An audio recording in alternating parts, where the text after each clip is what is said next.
like you said, to Trump, but they're getting greedy. They, They said, go out there and rob these houses and bring back the bounty, and then that'll pay your way. Because Republicans who get endorsement from Georgia carry that they mean anything. You can't sit on the sidelines any longer. You must get involved in the game. This is your sign.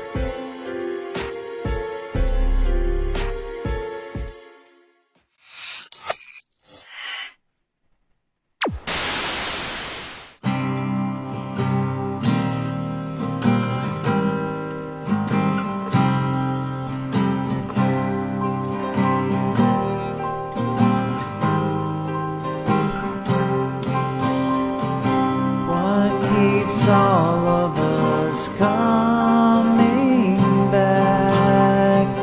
I cannot accept this fade to black, and the thought of the wasted dreams of a nation down on its knees.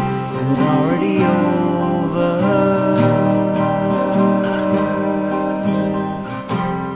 Is it already over?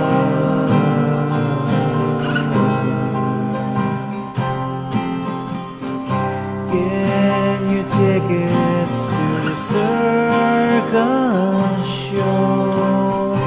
If you don't, then you'll never know. Take a stand while you have the time. Drown your fear and keep hope alive. Be the change that you want to see. Be the wrench inside the machine.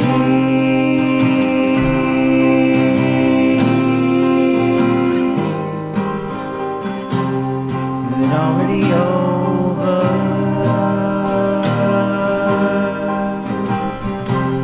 Is it already over?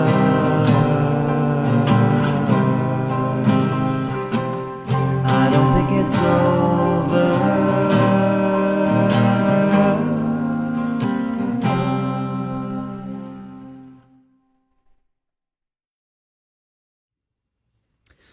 All right, everybody. Good evening. Welcome to Small Town Underground. This Wednesday night live stream, July the 2nd, 2025. I had just a couple of technical difficulties. I was not able to get the title and description up, but so far everything is looking good. We are on X, Rumble, and Facebook. We'll be uploading to YouTube after a while, and I'll be able to update that. So if you're out there, please share the show. You can also go to givesendgo.com/smalltownunderground. That's the only donation link we have for the show. And tonight, we are going to be talking with Mr. Brian Will, who is running. He's currently running for the Georgia Senate District 21 position that was recently vacated by Brandon Beach. And I believe the vote comes up in August. Is that correct, Brian? Yeah, early voting starts August 4th, and the last day is August 26th. That's correct. Okay, good deal. So actually, we're what? It's already July, so you have a little bit over a month and a half to get everything ready. So I wanted to introduce you to my audience tonight. Also, if you're out there, please share the link. I'm going to be sharing to the groups here in just a second. But I've been watching a lot of your content that you've been releasing, and one in particular, you're speaking my language, and a lot of our language is taxes. And we've been talking a lot about taxes, behind the scenes, and we went through this legislative session with some very, what I call dreary tax cuts through the state. And so you kind of bring the real talk, and so very interested in a few of the things that you have to say tonight. So I want you to introduce yourself to the audience, give us your background, where do you come from, take it away. Hey, thanks for having me, Roy. I appreciate it. My background starts in a small farm town in Ohio, kind of school where you had 80 kids in my class, kindergarten through 12 in the same building. We're talking small farm town, right? When I was 17 years old, I was told I was not allowed to live in my house anymore. So I had to leave. I had no place to go. So I joined the military. I joined when I was 17 years old, while I was still in high school. Did 4 years in the Air Force, 4 years in the Army. I quite frankly needed that. Wow. I needed some structure in my life. So the military did a lot for me. Absolutely. Got out, started my first business when I was in my early 20s in landscaping. Did that for about 10 years until it collapsed and I lost everything. Had a daughter that needed open heart surgery. I mean, just a crazy story of rags to riches to rags in a 10-year period. But learned a lot. And I think that's one of the things I talk about a lot in this campaign is experience. I've had the experience of succeeding and failing, and it's that experience that makes you a better person and more successful in life. Right. Over the next 35 years, I built multiple companies. I've done multiple exits in venture capital and private equity. I still own a couple restaurants, a real estate company. Today, I do consulting. I've written 4 books. My first one on overcoming childhood trauma. My next 3 were business, finance, and negotiation. I work with companies today on financial analysis, on operational efficiency. And then I ran for city council 4 years ago. I won in the city of Alpharetta. We've done amazing things in Alpharetta. Alpharetta is a great city. But in the process of doing that, I was focused real heavily back then on there was no such thing as DOGE 4 years ago. We just called it financial management of taxpayer dollars. That's what we called it. Okay. Right? Let's be responsible with our money. And we were able to cut millions of dollars out of contracts and consultants and saved our taxpayers just millions and millions. And I can give you lots of examples of how we did that.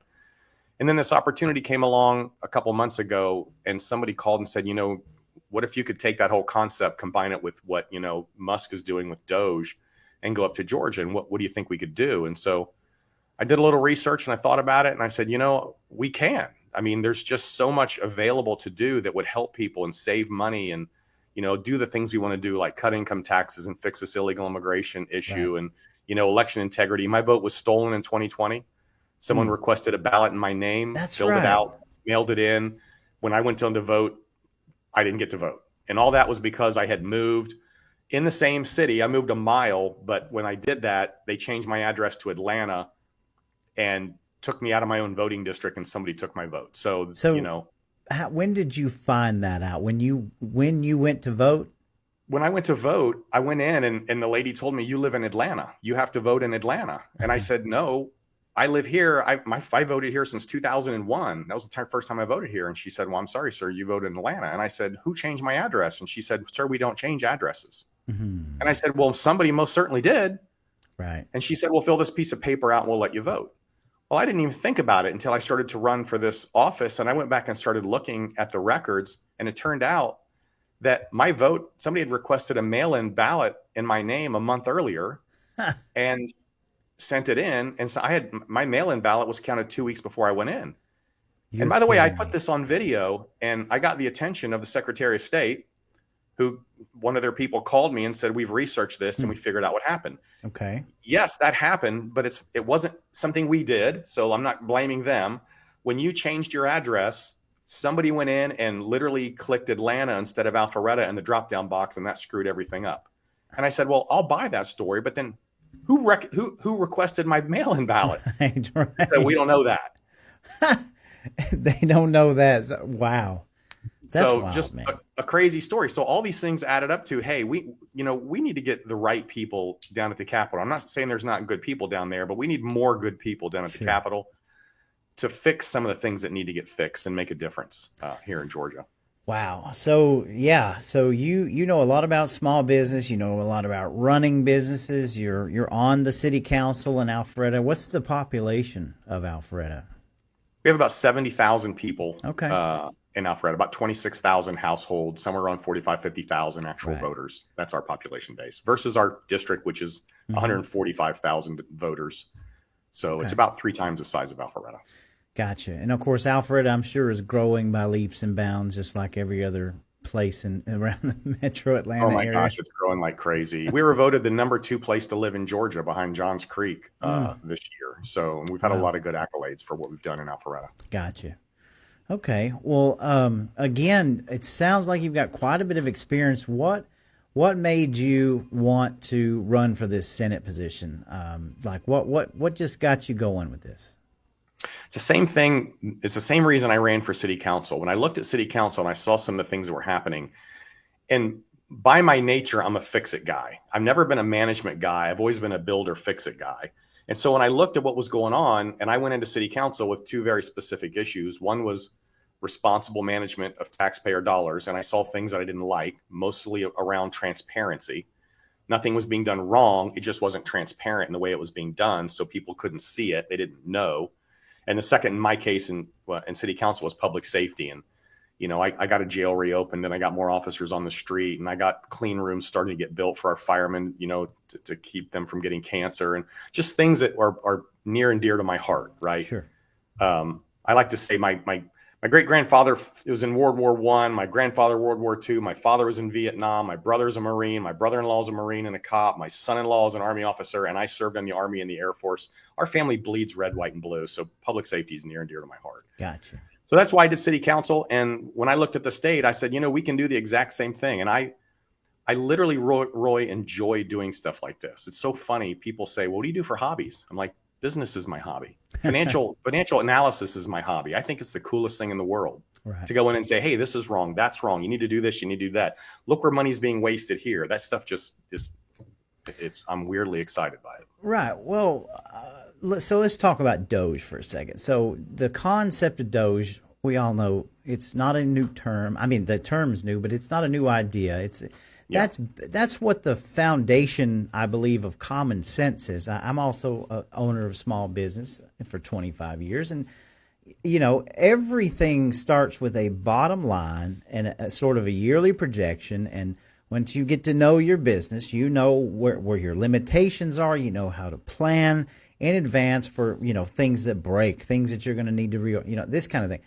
It seems like that our government, whether it's state, local, or federal, is gotten so far away from that we're kind of in clown world with how much money gets completely blown. And obviously, Roy, here's why. This is what people don't get. The reason that you think it should operate that way is because you're a business owner. Right. And you operate your business based on revenues and profits. And if your profits don't meet, you have to change the things you do within your business. Right. In the government, it doesn't work that way. There is no profit required. They can spend unlimited amounts of money, and if they run out, they just go get more from me and you, right? So when we do our budgets, we have to start from the beginning and say, should I spend money here? Should I spend money there? By the way, that's what's called zero baseline budgeting, and that is not something that we do at the state of Georgia. We used to 15 years ago, right? But we now do what's called traditional baseline, which means whatever you spent last year is where you start. Yeah, you're right. Profit. In other words, this happens a lot. Come to the end of the year, there's still some money left over. People are like, we need to spend that money because if we don't, we're going to lose it. And you spend that money and then start over with that amount. That is exactly right. And that's what the problem is. When I was in the military, we flew airplanes out of Dobbins Air Force Base, and we got to the end of our fiscal year, Roy. If we had $100,000 left in our budget, we had to spend it or we wouldn't get it. See, he would literally launch every aircraft in our unit, and we would fly around burning gas until we used up that $100,000 for no reason other than we had to spend money. And so when you look at the state of Georgia or any municipality or any government organization, that's the way they operate. Since it doesn't matter if they make money or turn a profit, it's just about getting your budget back and then getting an increase. So zero baseline budgeting, meaning you go back to the government and you say, every year you got to start over. You got to re-justify that expense. You got to re-justify that contract. You got to re-justify that consultant. Right. If you do that, that's how you begin identifying fraud, waste, and abuse. And then you build a budget on top of that. The way we do it today is, oh, you spent $1 billion? Okay, here's $1 billion. Now how much more do you want? Irregardless, that's not a word, sorry, regardless of what you spent it on. Nobody's looking at what they spent it on. So zero baseline budget is where we have to start. That and DOGE is really about that and transparency. Now, I will tell you at the federal level, DOGE has been amazing in what they've done. The method in which they did it sometimes was a little brutal, but that's Elon. I mean, if you just watch Elon, he just goes in like a bull in a china shop. But DOGE as a concept should be about transparency, right? Right. Where'd the money go? Where'd it go? Who got it? How much did they get? And what they get it for? And if you have that type of transparency, and zero baseline budgeting is how you do that, then you have the ability to fix problems. Right. Like the 65 million we paid a consultant to sign up 6,000 people on health insurance last year.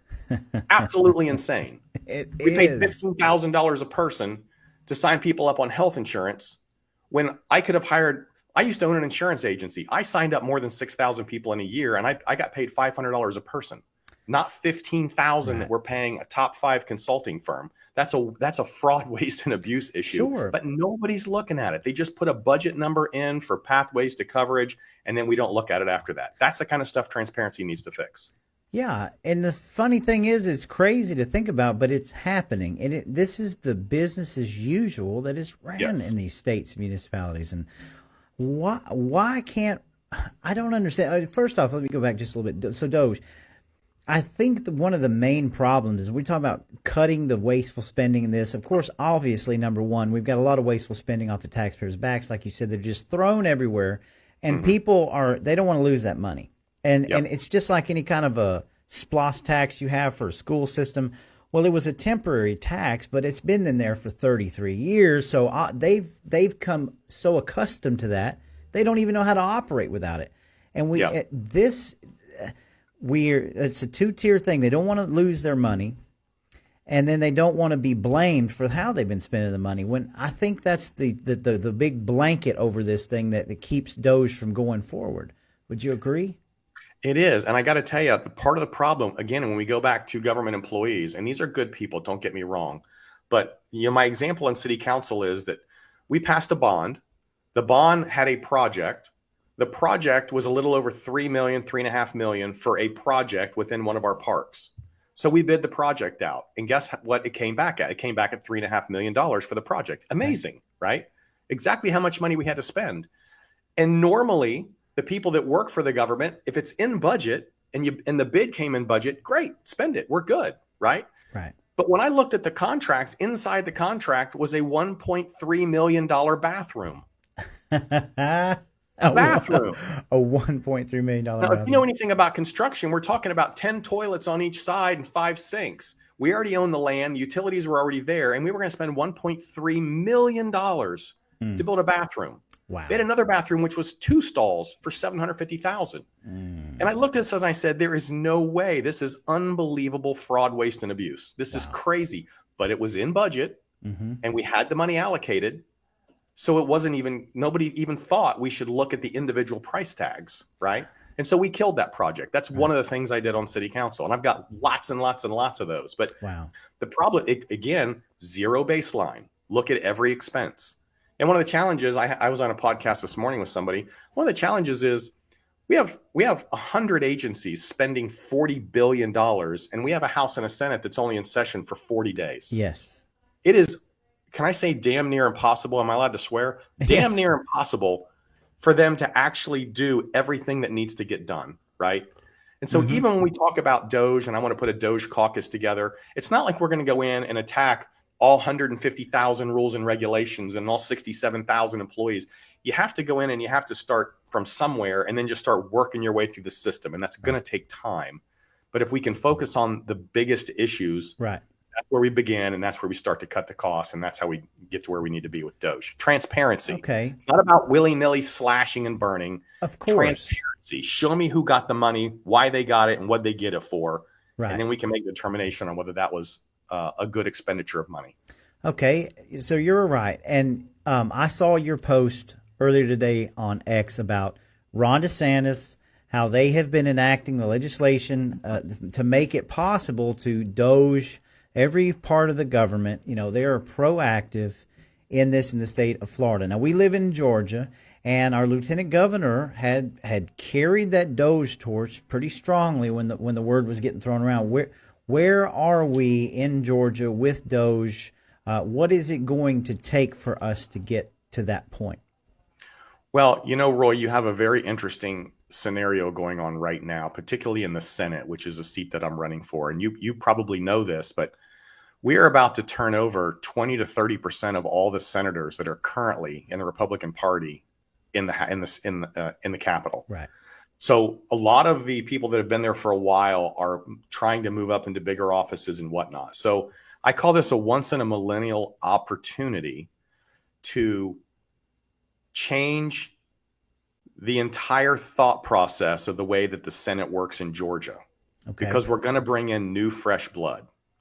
If you can bring in 30% new senators, and if we can figure out how to get out there and target the type of candidates that are DOGE-centric candidates, transparency-centric candidates, constitutional candidates, conservatives, if we can find those people and back them, we can actually begin to make a difference over the next couple of years. Now, what's interesting about this race that I'm in, because it's happening in August, whoever wins this race is going to move up in seniority really fast because everyone else is going to get elected in January. So this is a critical position in the Senate to be able to take some leadership roles and then go out and be able to help bring in the right type people to the rest of the Senate to get done what we need to get done. And I've had people on both sides, the House and the Senate, that have not told me, but have filtered information through, whoever, that this DOGE thing is hot.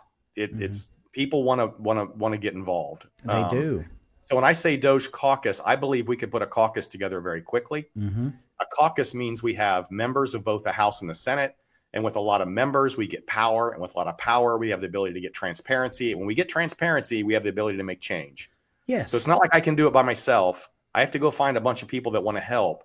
And then we can start attacking this problem. And I got specific ideas around the Red Tape Rollback Act that will help us tremendously using data AI analysis type stuff. So there is a way to do this. It's going to take a little time. Nothing's going to happen immediately. We're not talking about slashing and burning. Right. We're talking about a structured, methodical attack on fraud, waste, and abuse. Right. If you enact truth, transparency, and accountability, you solve the vast majority of the problems. And I don't understand, unless the problems need to be there on purpose, unless we're just in some system that relies on those problems. In other words, the quid pro quo. If we get rid of those things and just operate it like it's supposed to be, the problems take care of themselves.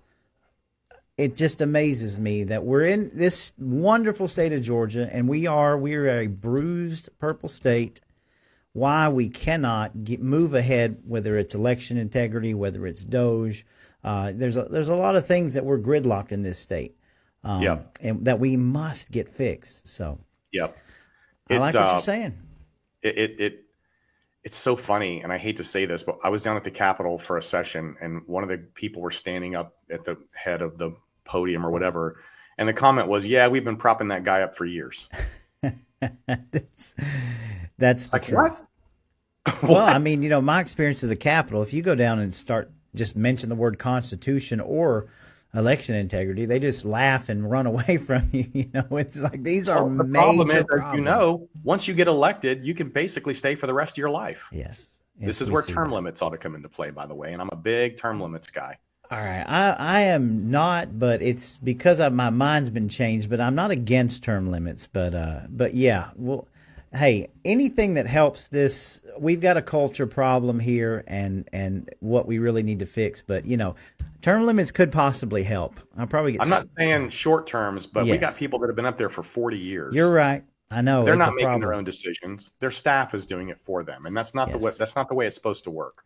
Yes. And I think I never forget, there was a lady in the House of Representatives in the U.S., and she had a heart attack and she was in a wheelchair, and they wheeled her into her committee and they asked her a question, and her aide whispered in her ear, "Say this. Say this." And so she said what she was told to say. I'm sorry, but that's not the way it's supposed to work. Wasn't that that wasn't Feinstein, was it? I can't remember. No, I'm not going to name names. Yeah. Good Lord. I'm just saying that's not the way it's supposed to work. It's not the way it's supposed to work. So absolutely. So you're definitely speaking a language that the peasants like myself desperately want to hear. So let's get into a little bit of meat and potatoes about income taxes. I do have a few questions that I'll roll out through this, but I want you to set up your ideas. I really liked them, and then I'll throw a couple out there. But tell me how you think you can solve the tax issue in Georgia. So I want to start with, and I'm going to give you a couple numbers here because I think it's important. Okay. And I've been challenged on this by a couple people that are trying to slam me on social media right now. Okay. In 2020, our revenues in the state of Georgia were $26.5 billion. That was the total revenue, according to the State Accounting Office Annual Comprehensive Financial Report, if anybody wants to look it up. 26.5. Last year, they were over 40. That means revenues have gone up $14 billion a year. Wow. Right? Yes. Every year, 14 billion more than it was in 2020. So that's the question I would have is, and I said this in my social media, where's that money going? Right? Why do we need 14 billion more this year than we did 5 years ago? Exactly. Right? So where's the money going? So first we start with that. Now, even included in that, the state of Georgia has about a $2 billion a year surplus, probably a little more. We've been socking money away into our mandatory reserves and our unallocated reserves, but we have about $2 billion that we keep spending. And to Brian Kemp's credit, he's done about $3.5 billion in one-time checks he sent back to people. He has lowered the income tax rate from 5.75. This year it's 5.19. He's going to 4.99. So he is methodically and incrementally lowering our tax, and he's been putting money away. And then, but outside of that, even that, we've been spending a ton of money on one-time expenses. And by the way, I've looked at some of those and I can't figure out what they're for.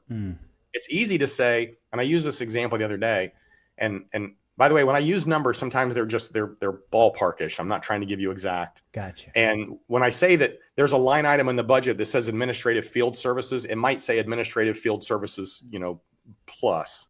Okay. But it was administrative field services for $206 million. It's a line item in the budget. There's nothing else that says what it does, who gets it, who got the money, how much did they get, and what did they get it for. This is transparency. And I have sat with people in the Capitol and said, do you know what this is for? And their answer was no, I just vote for it. Okay. And it's not that the transparency isn't there. We go back to one of the issues of they're only in session 40 days, and there's no way to pour through a $40 billion budget. Of course not. So if the powers to be say this is what we're going to do, we're a budget positive state, we've got surpluses, then we just vote for it and we're done. Okay. So we have about $2 billion of surplus. Let's start with that. We also know that we do this traditional baseline budgeting, and I say we go to zero. If we go to zero baseline, which means they have to start over every year and re-justify everything, I say we could implement a 5% across the board spending cut just like that. Okay. And I would be willing to bet you that it wouldn't cost anything. We would just cut out a lot of unnecessary expenditures. Okay. $2 billion in surplus, another 5% is another $2 billion, you're up to $4 billion.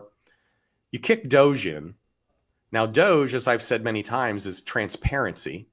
And transparency comes in looking at the things that we're spending money on. And so one of the bills that didn't pass last year was called the Red Tape Rollback Act. And I challenged this in my first forum this year, and I've gotten called out by a couple of ex-House members saying, I don't know what I'm talking about. Okay. But the Red Tape Rollback Act says that it is now, it would now be the law of Georgia. It hasn't passed yet. It would be the law that of the 150,000 regulations spread across 100 agencies, everything has to be looked at every 4 years. Okay. And if you look at it every 4 years, and it costs more than $3 million to implement over a 5-year period, then that has to be either revalidated or it has to be rewritten by the agency that has that rule or regulation in order to bring it into compliance of under 3 million. And then if it has to get rewritten, it has to go through public forums and it has to go through a multi-year process and then get approved. It's this onerous process every 4 years to go through all of these rules and regulations. And the intent is good. The intent is to cut red tape to make it easier to do business and save money. That's a good intent. But the execution of the bill is terrible.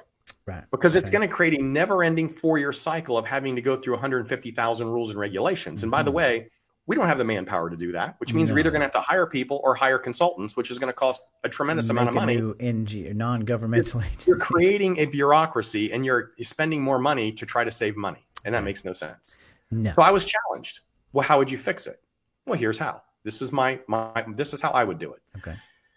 Instead of every 4 years, we go through every rule and regulation one time, and then we split them up. If it's less than 3 million, that doesn't have to get done, but every 10 years. Okay. If it's 3 to 10 million, it gets done every 7 years. And if it's over 10 million, we look at that thing every 3 to 4 years. What that does is it takes every single item off of the table every single year and splits it up. So we don't have as much work to do. That's a start, right? Okay. Then in the first analysis, I'm getting real technical here. Sorry, Roy. No, in the we first want you to get it. We create a standardized template that every rule and regulation has to be judged against. You enter the data in the template, you judge it against that template, you put in the data under 3 million, 3 to 10 million, over 10 million. And now you've got this standardized template across the entire body of work. Okay. And once that's complete, we start doing AI data analysis on these templates instead of human beings doing them, which is exactly how Elon was doing DOGE up in Washington. He didn't have a million people going through millions of records. He's got AI doing that stuff. We have a standardized template. We use AI data analysis to do the work. And now we can get through that entire process much quicker. It doesn't require a whole lot of people. And you start finding cuts within the rules and regulations. Okay. Now, that's what DOGE does. It creates the transparency, uses data analysis to go in and make the recommendations, and then a person goes back and it cuts. DOGE could cut another $2 billion out easy. And I use the state of Mississippi as an example. Okay. Mississippi has a $4 billion budget. No, $7 billion budget. Right. 7 or 8. Ours is 40. They started an office of DOGE, and they were able to cut 400 million out last year. If they could cut 400 million out of 7 billion, just extrapolate the data, we could easily cut 2 billion out of 40. Sure. And So they also voted to do away with their income tax. Am I wrong? No, I'll talk to you about that. Gotcha. Okay. So you got the $2 billion we used with DOGE and the Red Tape Rollback Act. We've got $2 billion in a 5% spending cut. We got $2 billion in a current surplus. You got $6 billion. That's our starting point. Okay, you with me so far? We got $6 billion we can work with. Yes. Now, the income tax in Georgia currently generates 40% of our gross revenue. People don't understand this. It's $16 billion of the 40. Okay. And so when my opponents say, one of them said, well, we got the money, just eliminate it. Well, you can't just eliminate 40% of your revenue. That doesn't make any sense. Right. Like that just shows a dangerous misunderstanding of how budgets and money in the state of Georgia works. And just let me, that is exactly why I want you to get technical, because it's so easy for me to stand up here and just say, just do away with the income taxes. Yeah. When we know what the reality is, we cannot just do away with them. No. We've got to explore common sense solutions. Yes. So continue. You'd have to shut down 40% of the schools, fire 40% of the teachers, shut down 40% of the road work, shut down 40% of the jails, release 40% of the prisoners. That's a dangerous misunderstanding of how money budgets in the state of Georgia works. Right. So the second option that's being floated in this race is let's change it to a use or a sales tax. Exactly. Okay. Shift. Let's talk about that for a second. In order to replace the 16 billion, you would have to raise our sales tax by 7%. That's an easy math calculation to do. You can pull the budget up and look at it. We would go from 7 to 14%. That'd be the highest in the country by a large margin. Yes. And by the way, now all you've done is change the name of a tax from income to sales. You haven't. Exactly. The entire point of cutting the income tax is not to change the name. It's to save you money. Right. Changing the name isn't doing anything. And in fact, I will tell you that it is a regressive change, meaning realistically right now, Roy, on your income, it's a 5% tax, right? Income tax. But after deductions and whatnot, you probably pay 3.5 to 4 on your gross income, because, we get deductions and standardized deductions and all kinds of stuff. You're paying 3.5 to 4. So what you're doing there is you're saying, I will sacrifice 3.5% income tax to pay 7% sales tax. Right. That doesn't make sense. Yes, exactly. You're right. You're Not only just doesn't it shifting make it. sense, but you know who's going to get hurt? Who's going to get hurt? It's not the guy that makes $1 million a year That's and was right. paying $50,000, because he's now going to pay 0. It's the people at the bottom who used to pay 5%, and now they're going to pay 7%. Exactly. You're going to hurt the middle class, the seniors, and the people on fixed income. It is a regressive tax. Yes. That's the problem with it. So it's a non-starter. First, you're just changing a name. And second, you're pushing the burden of that tax down. Because let's be real. If I make $1 million a year and I want to buy something expensive, I'm going to pay 14% tax in Georgia, I'm going to Tennessee. Exactly. You're going to go to Tennessee. Or I'm every going time. to Florida, or I'm going to North Carolina or South Carolina, or I'm not an idiot. I'm going to go buy that where I can save money. Which you can't do with bread, gas, and the little things, just school supplies and all that kind of stuff. Yes. So changing the name and pushing it as a regressive tax down to the middle class is not the answer either. You're so 100% what I'm right. saying is If you remember my 2 billion surplus, my 2 billion DOGE, and my 2 billion 5% across the board cut, we can get about $6 billion available to push into a tax elimination type plan. Okay. 6 of the 15 billion, we could lower the income tax from its current 5.19 down to about 3 to 3.2%.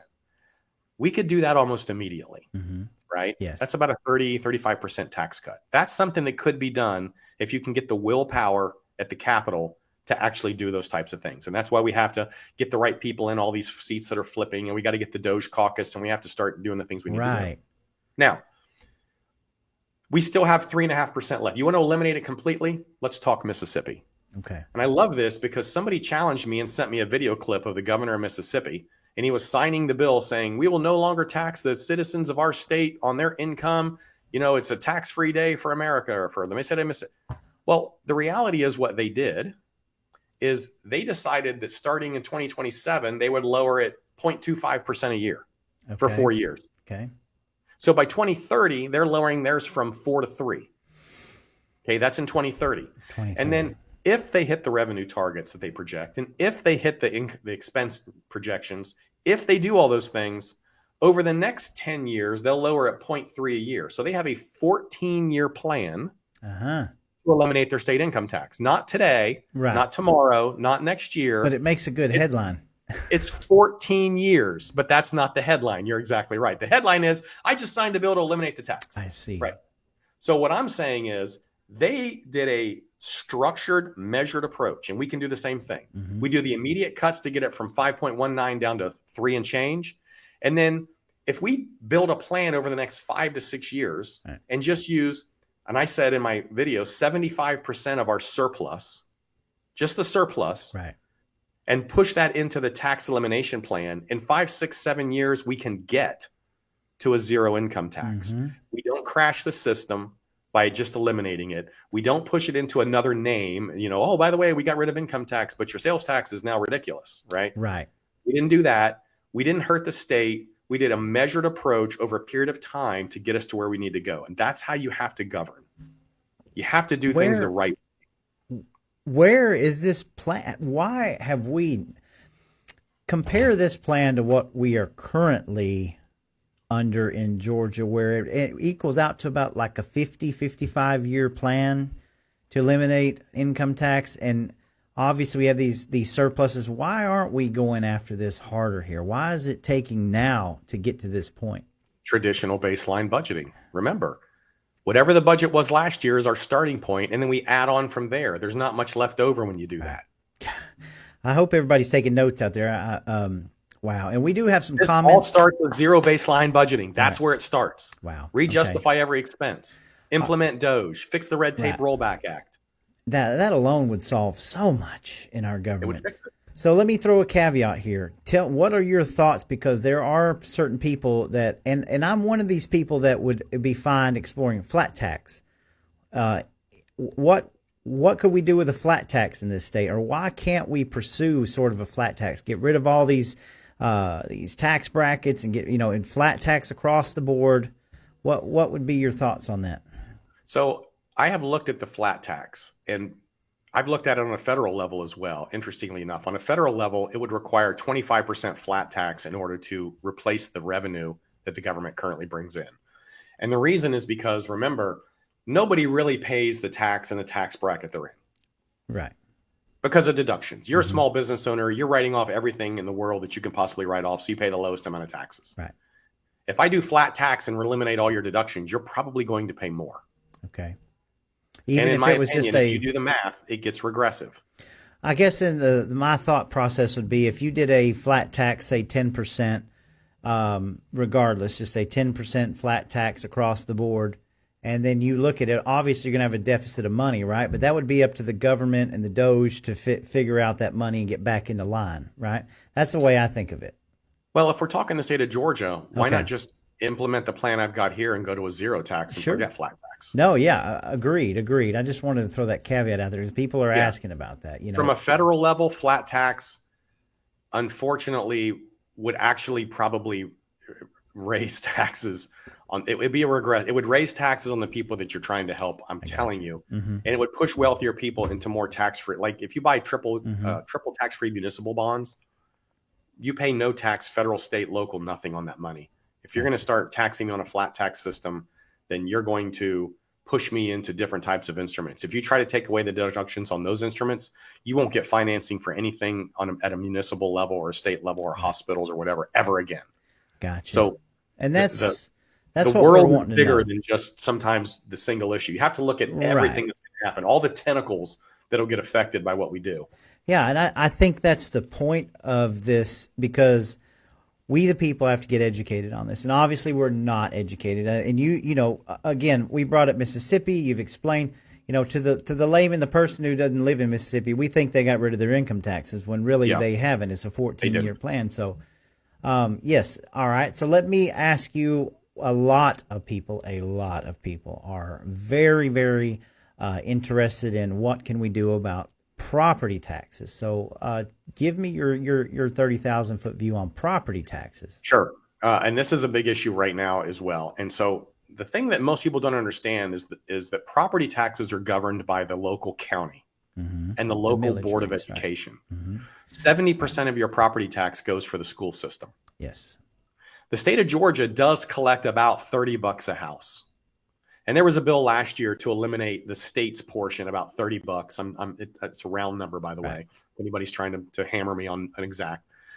And it didn't pass. And I don't know why. It's kind of a silly thing. Why not just pass that and say the state of Georgia is no longer involved in your local tax, right? But it's the local municipality, it's the county, and it is the Board of Education that is the challenge here. And the Board of Education is 70% of your property tax. Now, I will tell you that I have sat with somebody that is on the Fulton County Board of Education. Okay. And I said, would it be helpful or extremely helpful to implement a DOGE platform into the Board of Education? And the answer was extremely helpful. Extremely. Yeah. Okay. Because they have the same issues that the state and the county and municipalities have. They do traditional baseline budgeting. In fact, if you look at what Ron DeSantis just did, he didn't implement just DOGE at the state level. If you read what it says, he has the ability to DOGE everybody. Every level. Right. And the reason is because the state provides so much funding at every single level of government, whether it's the state, the county, the city, municipality, the Board of Education, that gives him the right to DOGE everybody. Right. And if we go in and start doging the Board of Education and even the counties with the federal money that we give them, we don't want to take away the power of the board because they have an independent taxing authority. We don't want to take away the power of the county or the city. I'm not for that at all. But if we're providing you federal funding, then we should have the right to require you to justify that based on a DOGE type platform.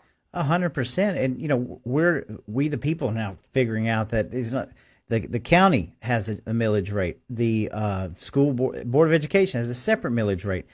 You know, nobody can tell the Board of Education what to do and how to set. It's really, really wild when you get down into seeing how this stuff works and how little that the counties has over the control. I mean, the education system is the number one. Has the highest amount of workers in just about every county. It's huge. The state provides so much funding, and we've went through some major battles in Georgia over our millage rates going up with our school boards, school districts. So property taxes are huge. So, and remember, most of these people that get elected are not financial people. They're not accountants. They're not. They're just the regular people. And I'm sorry, but a lot of times they don't understand the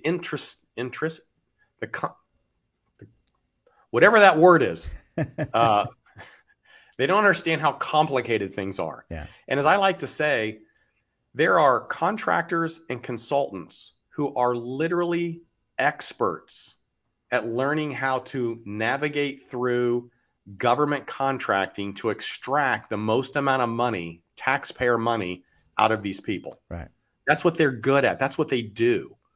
And so when you have someone who is, you know, a local business owner who's now going up against a top 5 accounting firm's legal team on how to extract money from you, you are so outgunned that you have no prayer of getting these people back down to where they need to be. And that's the way our government works, but that's the reality. So this is why it's important that you get some people up there. At least you need to have some people in these offices that have the ability to go in and tear these contracts apart and say, no, we're not paying you $1,000 an hour. That's insane. Yeah, it really is insane, and I hope to be sending a big time wake up call to our legislators in every state for that matter. You know, the people are now interested in this. You said it earlier. This is what you're in. This is your hobby. I mean, I am doing what we do on my own free time because I want to make a change in the right direction. Like we are learning and trying to figure out how to do this with or without these legislators, and I think that's very important. So, I guess what I want to say is, how do you have a plan to try to get this implemented? Should you win this position, because of how it is in under the Gold Dome in any situation, you're going to come in as a freshman. Are you talking to some of these legislators now and trying to make plans? You know, business and politics are not that different, right? It requires collaboration. It requires building a consensus of people with the same type ideologies to come together to get things done. I always laugh when I see particularly in a race like I'm in right now, when somebody says, I'm going to do this and I'm going to do that. And I'm like, no, you are not, because you can't do anything unless you can convince a large number of the 256 people down at the Capitol to go along with you. Right. You can't do anything unless you can get a collaborative effort and a consensus of ideas and build something that'll get done. President Trump said this. I heard it yesterday, and I loved it when he said this. He said, you know what a good bill is? A good bill is when I can get 50 votes in the Senate. If I can't get 50 votes in the Senate, it doesn't matter how good it is. Right. It will never see the light of day. And that's about building consensus. That's one of the things that he's been really good at. So it requires you building relationships, building consensus, not just coming up with an idea, but coming up with the substance behind the idea to say, look at this. This money is going here and it shouldn't be going here. This is outrageous. Right. Yes. And if I tell the public that money's going here, and I've had to do this before in my current city council, they're going to be upset. So we need to cut this off before it ever gets there. Right. Right. Absolutely. So it's the same in business. As a CEO of a business, the best CEOs are not the people with all the answers.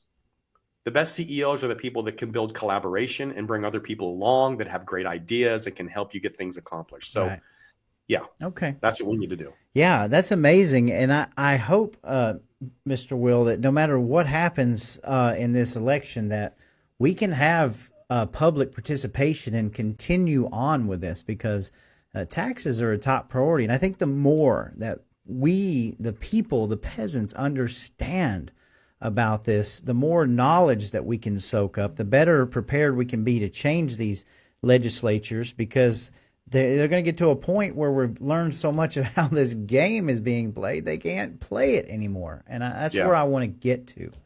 So, okay, man. I think it's a wonderful plan, and it's a lot of common sense. And I'm going to get to some comments here in just a few minutes, so we'll take any questions. But I'd like to just talk to you a little bit about election integrity, voter integrity. How do you feel about Dominion voting systems? I'm sure you're aware that there's a huge push, grassroots, to get rid of these machines, go back to paper ballots. What is your take on this? So I have a very specific idea on this, right? Okay. Number one, let's start at the top. Number one, mail-in ballots are ridiculous. Unless you have a valid reason and you can provide a voter ID, mail-in ballots need to go away. Drop boxes need to go away. Late votes that got counted in the last couple elections need to go away. Ballots that need cured need to go away. If you can't do it right, I'm sorry, it goes away. Now we get back down to actually voting in the booth. And this is where I'm not as hardcore as some people would like me to be. Okay. And the reason is, Roy, do you remember Bush Gore? I do. Is it Chads, the hanging Chads? Chad. Mm-hmm. I remember. That's back when we were doing paper ballots and you had to take your pen and do the thing. And you remember all the issues we had with hand-marked paper ballots? I do. They are as big a problem as you're going to be able to get, because let's just say they're a big problem. The second thing, that's part of the backstory. The second part of the backstory is that Trump didn't lose 2020 on electronic voting. He lost it on mail-in, which are essentially the paper ballots. That's where the vote was lost. So what I don't want to do is go back to a hand-marked paper ballot that will bring back the hanging Chad issue, because we are in a technology age where we can use some type of technology, whether it's Dominion or anything else, I don't care, where they can physically do it on a screen, mark it, and then have the ballot printed, which creates a paper ballot. Okay. Once you have a paper ballot, you have to check your votes, sign it, and put it in the box. Right. In other words, that needs to get hand counted. I don't want the machine counting it. Right. And I think a lot of that goes with the proprietary software. And I've often used this before because I'm a huge proponent of paper ballots. I do understand what you're talking about, but I do believe that we were able to have an auditing system there that can be easily to go back and check. And I believe that nowadays, if we simply followed the law, we'd be in a lot better shape. But that being said, I've always thought about, in technology, when you're using electronic systems, you can make these systems that are not proprietary systems. They can be open source systems, just like a lot of the things that where anybody can go in and check the code and do these things. And I don't understand why that's never even talked about, like an Elon Musk type person creating an open source system, because there's a lot of evidence that proves that the Dominion voting system can be hacked and these types of things. 100%. But that's because we're allowing Dominion to do the counting. I don't want them to do the counting. Right. Yeah. All I wanted to do is just like you go on your computer and you fill in an Excel spreadsheet and then it prints it out on your printing. It's a paper ballot. It's just been electronically marked. Right. And those paper ballots can then be hand counted at each precinct. We have 2,600 some precincts. Sure. I see your point. Absolutely. And so then they're hand counted, hand validated, and now we have an actual legit count. And it's not we have a paper trail. Right. Okay. And you've got the paper trail because it's literally paper ballots, right? Gotcha. So absolutely. And by the way, we're about to, there's a proposal, I think, to spend another $60 million to update the Dominion machine. Yes. Right. I could hire, I can't remember the exact number. It's like 20,000 people at $25 an hour for 2 days to hand count those ballots, and it would only cost $5 million. Yeah. So this can absolutely be done. I call it the best of both worlds. It's at least technology to print something so that we know we don't have any doubt who you voted for. You have to sign it. If it prints it out, and you look at it and it's wrong, that's your fault. Right. No, I totally see. I mean, we've had these conversations before. It's just, Dominion has to go. I think it's asinine for anybody to be using proprietary software for something as big as an election. It can be done on machines completely different. Until I see something good, I'm all for paper ballots. But I do understand exactly what you're saying. I mean, obviously, technology is everywhere, right? Okay, a couple more questions. What is your stance on the Constitution of the United States of America? I don't even understand why that question is ever asked. Of course, I'm for the Constitution. Right. Are we talking about a specific part of it? Like talking about every part of it, mainly the First and the Second Amendment, which is near and dear to me. Are you willing to uphold the Second Amendment as it stands?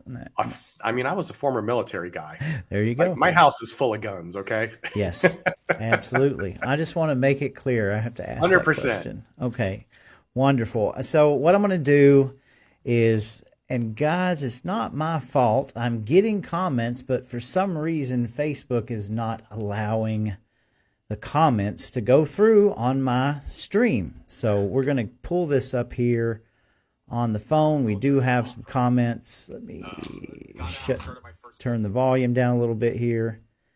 And here we go. Yes, Marinette Munoz Piñas Collier. I don't know her yet, but she's recently joined up with us and seems to be a good patriot. She says, Garland Favorito said the voting machines we are using now can be rigged, can't even audit 100%. It.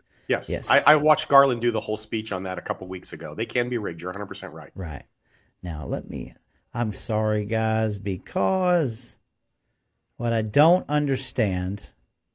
Anyway, I've got an issue. It's not on my end. It's on Facebook's end. Let's see. Charles Stoker says, Mr. Will, do you like Thomas Massey? So just give us your views on this whole Massey, Trump, Elon thing. You know, a lot of people, before I ask you this question, okay, I voted for Trump in 2016. I voted for Trump in 2020. And I voted for Trump in 2024. I love Donald J. Trump. I am also a huge fan of Thomas Massey. I like what Elon Musk does. And apparently, if you just don't back, you know, or if you don't draw your line in the sand between these three people, you're on somebody's crap list. So what do you think about all this? You know, this gets back to what we talked about before, right? It's this getting consensus thing. A good bill is one I can get 50 votes for. Sometimes it's more destructive to throw all the good things out just because you can't get exactly what you want. I got to be honest, I'm not a fan of this bill. The big beautiful bill. I'm not a fan. I'm in the Musk camp on this one. I'm sorry. Sure. They've still got Green New Deal funding in there. Right. And it's unbelievable the amount of money we're wasting at the federal level. So I'm not a fan of the bill. Right. This is what's wrong with politics. It is, you know, and you can say that, and I understand it. And I'll put it to you this way: if it funds Trump's agenda and it gets us further out of the clown show that we've been in, I'm all for it. Right? We are already broke. We're already on the cliff's edge. If we can do this. And secondly, we have broken the big, beautiful bill down. We've been able to break it down more than any other omnibus crazy bill, the ones that Nancy Pelosi said, let's just pass it so we can read it, right? Yeah. So again, I don't, and this is why I can understand Massey and Musk and Trump. Let's just get this bill passed, and then we stop doing this, right? So to finish my comment, while I'm in the Musk camp, right, and I understand Massey's stance against it, I would still vote for it because it has so many good things. And we can't get everything we want all the time, right? You just can't. And if Massey wants to take a stand and the thing still gets passed, then good for him. I think that happens all the time. Yeah. People take stands when they know it's going to pass just so they can say they did it. Yeah. So that is such a tough one, you know? Yeah. It's just, I don't know why they couldn't just go to a burger joint and just sit down, and all three of them just get a pen and a piece of paper and just listen to each other for a little while, you know? Oh, okay. Marionette, Miss Collier says, we're going to fight this war. Let's help the right candidate to win the race. I agree. I appreciate that, Marionette. Richard Schroeder says, paper is not the problem. Stop. Paper is auditable and cheap. I agree. Okay. Charles Stoker says, Mr. Will, do you believe a person should serve as a step in fetch it before running for office? I don't understand the question. So it goes back to my comment. Apparently it's in other words, if you have not joined the GOP and worked your way up the ladder and ran and got donuts and Starbucks and got yourself in on the chair team, you know, should you be allowed to just come in and run for office? Well, that would disqualify Trump in 2016. Wouldn't it? Yep. Yeah, I agree. I don't agree with the consensus, or at least one of the talking points that you have to have that access. I believe we're looking for the best and the most principled and the smartest people to run these jobs. And if they come walking off the street, I believe we should give them a chance. So yeah. Richard Schroeder says, ditch Dominion. I can't. I'm not against ditching Dominion. Sure. Throw them out. I'm good with that. There's so many problems and so much angst, and Dominion can go. I'm all for that. I'm just saying, I think there's a compromise between allowing some technology to at least create the printed ballot so that we don't have the hanging chat issue and then hand count after that. Right. And I know I've probably lost some votes on that issue, but I say all the time, listen, Roy, you are not going to agree with everything I ever say. Right. I bet you that whoever's out there, if they're married, probably don't agree with their spouse all the time. Right. But they're still married.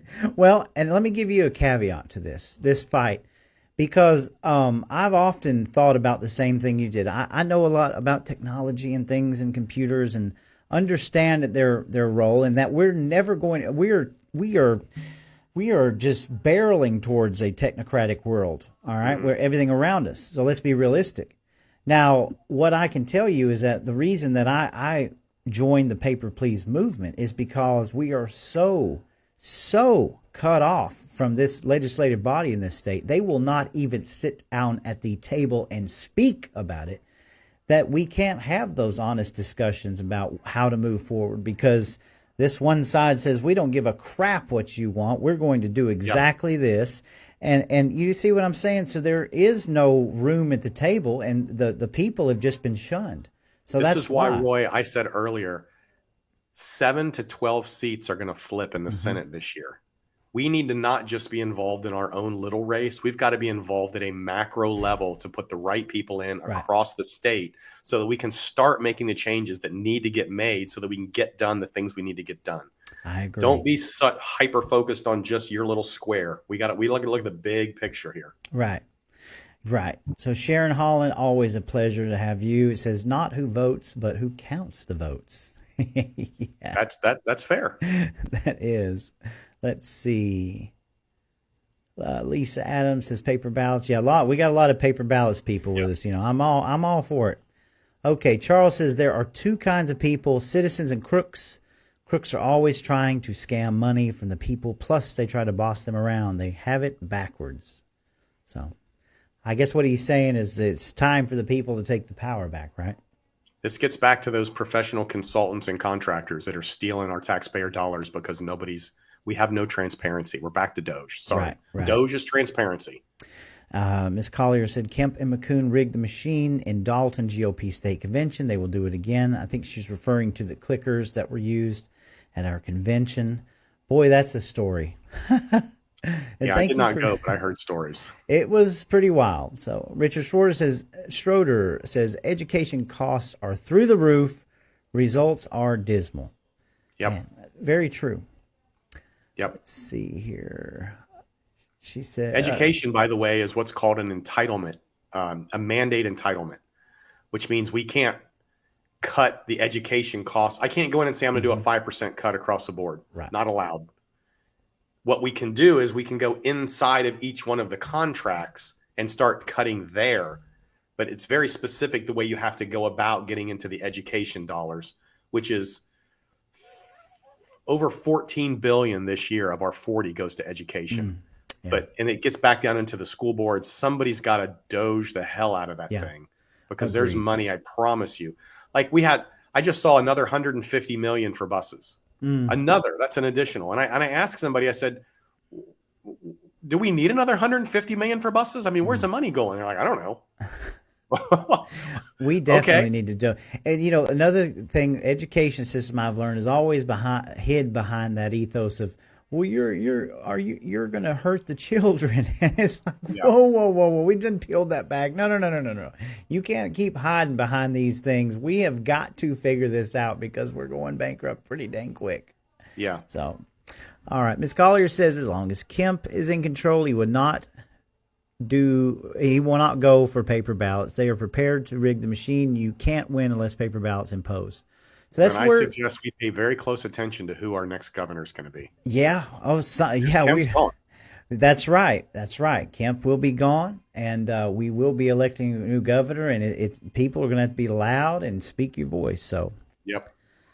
Let's see. She asked what you can do to push for paper ballots. Obviously, is there what could you do? Let me put it this way. If you got elected in state senate, would you be at least open to letting the paper ballots, grassroots come in, sit down, talk to you, come up with some plans that we can push for? Not only am I for it, I would actually encourage it. Okay. But you have to understand that paper ballot starts with killing Dominion. Right. We don't just bring paper, but you have to take it from A to Z. Right. A is we have to figure out how to cancel the Dominion contracts and come up with a better idea. Once we do that, then we can move to step 2. Right. So we have to do things in the order in which we can actually get them done. Absolutely. So this gets back to the caucus. Give me the caucus. Give me the right people. Exactly. The caucus has people. People have power. Power makes things happen. Well, just the fact that you would sit down and listen, that's huge. So remember, I'm the guy that had my vote stolen. That's right. Okay. Got you. Richard Schroeder says, we prayed for our God-given dominion, which God gave us in the first chapter of the Bible. Dominion voting systems has stolen our dominion by stealing our elections. Mark Swanson, which Mark Swanson will be with us on Saturday evening, guys. I forgot. I haven't dropped it yet, but he's going to be in studio with us. So, and Miss Collier says, let me campaign for you. So, cool. Yeah, that'd be awesome. Jan Benefield says, no other candidate has a plan. We are beyond blessed to have Brian as a candidate. If people like him, he doesn't get elected, I am moving. Wow. Hey, listen, Jan's a warrior. She is my Lake Arrowhead warrior. Jan rocks. Jan is great. Jan is very cool. Wait, Jan Morrow. Did you say Jan Morrow? No, it's Jan Benefield. So. Jan Benefield. Yeah, she's I my like Lake Jan Arrowhead Morrow warrior. too. And Shasta, good to have you with us. And Christina Benjamin says, please ask Brian Will about SB 144, the pesticide immunity bill. So what's your thoughts on that? I don't know a lot about this, but here's my understanding, and I'm going to have you correct me if I'm wrong. The bill essentially strips the state's ability to impose additional penalties on pesticide companies over and above what the EPA is already allowed to do. I believe you're right on that. So the EPA says that if you violate this, these are the penalties, these are the fines, this is what can happen. The state of Georgia in this bill said that we're going to stick with the EPA's rules and we're not going to impose additional lawsuits, fines, or penalties on companies if they're in violation. I believe so. If that's the case, and I believe that's the way it's written, we have two problems. Number one, we either have to go back to the EPA and fight it on the federal level. Let's say that we can't get this fixed in Georgia. If we can't get it fixed in Georgia because there's not the votes, then you have to go to the EPA federally and try to do it that way. If we have the ability in the state of Georgia, we just have to be very careful with what we do, because you can't take a burn the ships approach that would drive. I'll give you an example. State Farm pulling out of the state of Florida, right? I have a place in Florida. My daughter's there. Mm-hmm. You can't get homeowners insurance because we drove them out of the state. You know what happened to home insurance rates? It went through the roof. Mm-hmm. Same thing's happening in California. Same thing's happening all over the country. So we have to be, if we're going to do this, we have to be extremely careful that we don't make it so onerous on industry that they pull out and leave us with a lot worse situation than we already have. Well, I don't disagree with you, and I believe that is sort of like that's the generalization. There was a lot of fighting because the questions were not getting answered about this bill and about how they did tort reform, mm-hmm. how they pushed PFAS, how they pushed this legislation through. This was a legislation that wasn't even written in this state. Yeah. Essentially protecting the pesticide companies. It's left a really bad taste in people's mouths. I know it has. And what's furthermore, and even in my research, is that when I reach out to my legislators about it, and they can't really talk about it or give us a lot of insight, but then after it's passed, you sort of get sent these messages of like these lobbying talking points about how great it was. And so we have a really big disconnect in Georgia, I think, of our representatives listening and to our people.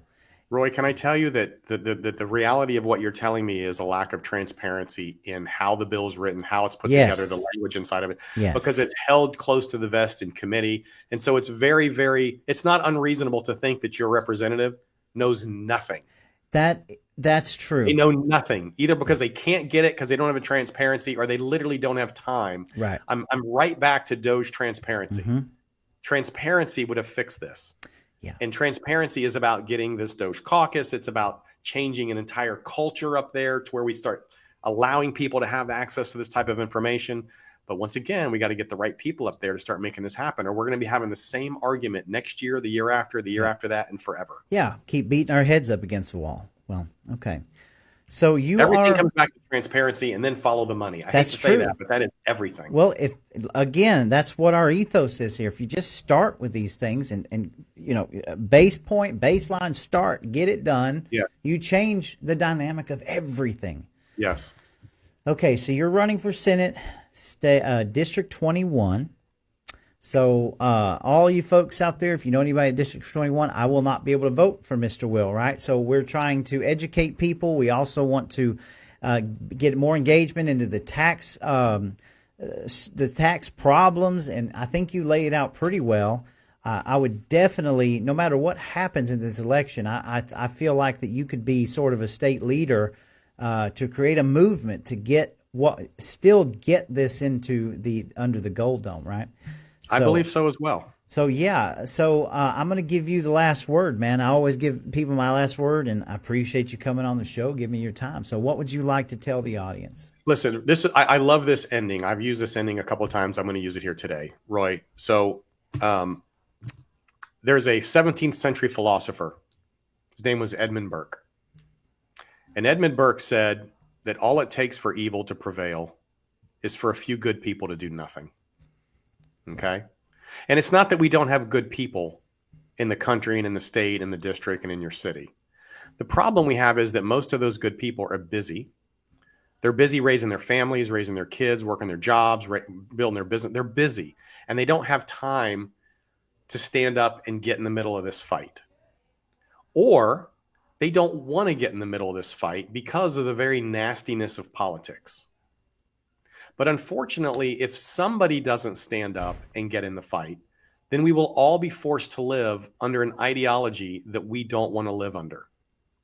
And so make sure that, number one, you vote. I'm so disappointed in the Public Service Commission vote. In our district, 3,000 people voted out of 145,000. And statewide, Democrats outvoted Republicans 2-1. 2-1, they outvoted us because the Republicans aren't coming out and voting. So make sure, number one, you actually vote. Be a part of the solution, not just somebody complaining. And number two, if you're going to send somebody down there, if you're going to vote for them, make sure it's somebody that you believe not just has good ideas, but has the ability to execute on those good ideas to get things done. The worst thing you can do, and I look at it when you build a company, if I'm hiring an executive in my company, I don't just pick somebody because they're a nice person. I pick somebody who has the background and experience that's going to be able to make an impact in what I'm doing. And if you're going to take somebody to the state, make sure that you vote for somebody that has the ability to not just have an idea, but to execute on that idea, to make an impact and to get things done in the state of Georgia and for your district. I believe I'm that person in this race. And if you're in my district, I'm asking for your vote.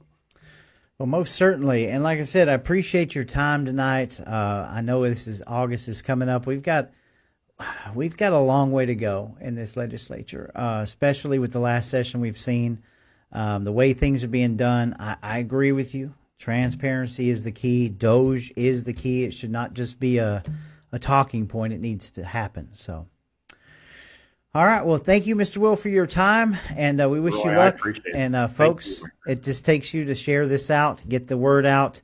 Always vote your conscience in everything that you do, and be ready for these races to come up, because it's going to be coming up quick, and we can make some real change in Georgia. So, guys, I got a special coming on Saturday night. Mark Swanson will be in studio. I'm fixing to drop the advertisement for that, and we're going to get out of here. So you guys have a good evening. Just hang on tight, Brian.